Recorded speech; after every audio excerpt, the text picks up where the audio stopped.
Ky podcast vjen për ju me mbështetjen e X1, Philip Lane Residence dhe 1001 Solutions.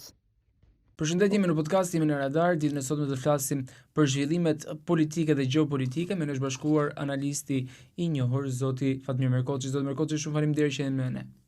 Faleminderit dhe ju për ftesën. Besoj që keni ndjekur me interes edhe zhvillimet që kanë ardhur nga gjeopolitika. Një takim i presidentit të Ukrainas Zelenski në Serbi ka ngjallur shumë reagime, pasi ka thënë që nuk do ta njohë Kosovën si shtet të pavarur. Si e pat ju këtë? E dëgjova Zelenski në mënyrë direkte, kur e tha dhe realisht reagova në mënyrë po direkte. Përse i përket deklaratës Zelenski për Kosovën. Madje shkova pak më lart kur thash që edhe rrugës Ukrainë e lirë ne duhet t'ia heqim emrin, pasi nuk kemi respekti është reciprok, nëse nuk më respekton dhe nuk më njeh shtetin të Kosovës, atëherë unë kam se të bëhem palë me ty.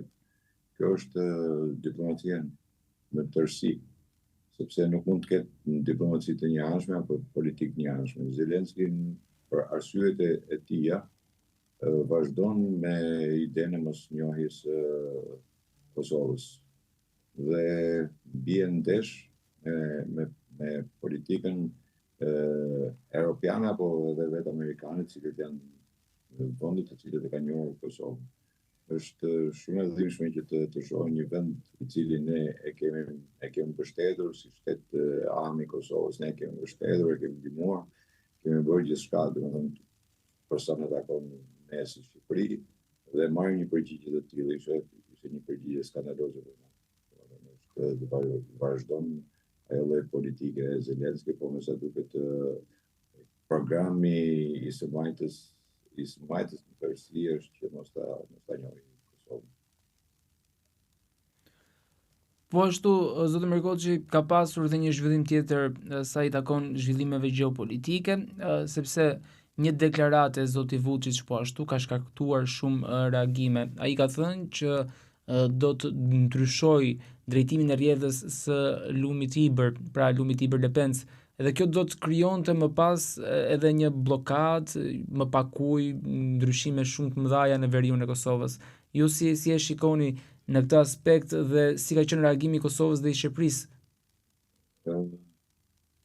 Vučići kërkon të bëjë një blokadë ekonomike, apo akoma më shumë se sa ekonomike, qoftë edhe energjetike, qoftë edhe për sa i përket ujit, ujit edhe ujit pishëm, se Ibri është edhe ujit pishëm në anën tjetër. Është një veprim i cili Vučići kërkon të testojë pulsin dhe e bën pikërisht në momente kur dihet se Serbia po shkon në prag zgjedhjeve dhe kërkon të marrë sa më tepër pikë nga pikpamja e brendshme, nga pikpamja e realizimit të devijimit të lumit Tiber është në mënyrë absolute jo. E para sepse janë konventet ndërkombëtare që nuk e lejojnë ti mund bësh çdo lloj gjëje brenda territorit tonë, po pa prishur rrjedhën dhe shtradin e lumit, i cili ka lënë nëpër territorit të tjera. Kështu që është e pamundur nga pikpamja ligjore që Vučići ta realizojë një gjë të tillë. Megjithatë është një çashkë Vučićit si çdo çashkë tjetër që hedhin në Serbi, sidomos kur janë prag zgjedhjeve parlamentare të Serbisë. Për të rikthyer tek zhvillimet politike në vendin ton, kemi Partinë Demokratike që në prag po ashtu ka edhe zgjedhjet lokale. Shikoni që është pak mbrapa?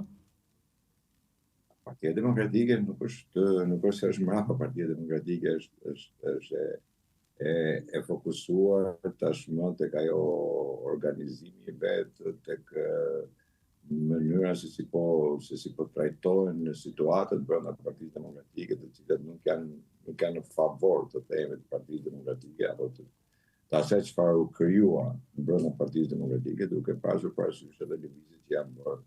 Një nga lëvizjet më të që e zhvlerësoi, domethënë të gjithë procesin demokratik që ata e bën, qoftë me zgjedhjen, me kuvendin, me kryesinë, me Këshillin Kombëtar, largimi i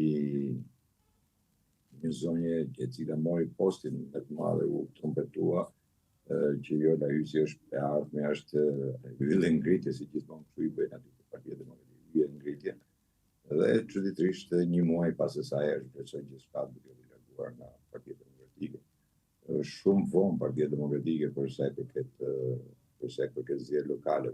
Është shumë vonë për një arsye të thjeshtë, sepse duke pasur parasysh shtrirjen territoriale që ka Tirana, supozojmë po marrim thjesht vetëm Tiranën, është e pamundur që ti brenda një periudhe të shkurtër të bësh një fushatë agresive për të marrë qytetin e Tiranës. Mos harrojmë se Tirana ka 16, minimalisht ka 16 mini bashki të quajmë, dhe ka shtrirje territori shumë të madhe. Kështu që është shumë vonë pa shpallur akoma se kush do jetë kandidat i Bashkisë Tiranës, që është qyteti i vendit. Pa llogaritur vendet e tjera, pastaj qytetet e tjera, të cilat edhe ato kanë ato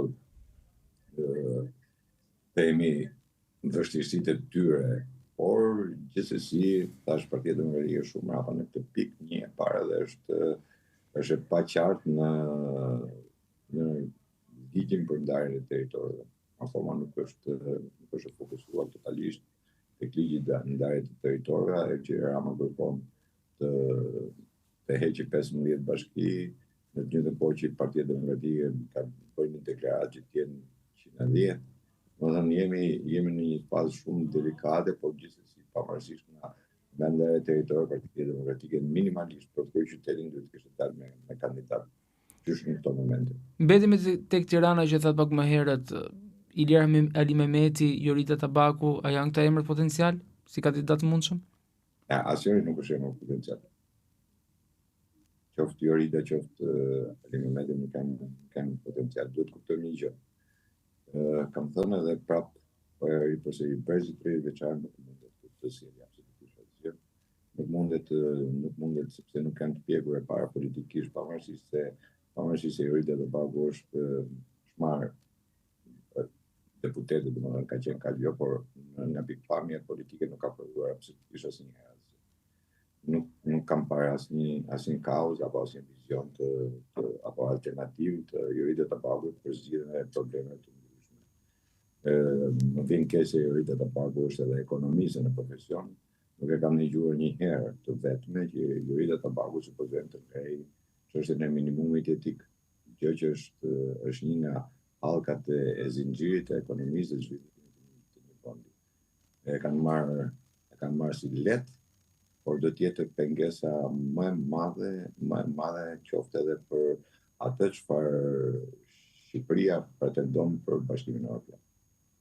Kështu që të dy personat, Ali Mehmetin e kam pas, domethënë kam mbaru për herë të parë dhe kam edhe e di që nuk e ka të forcat të një vetë për drejtuar një bashki si Tirana.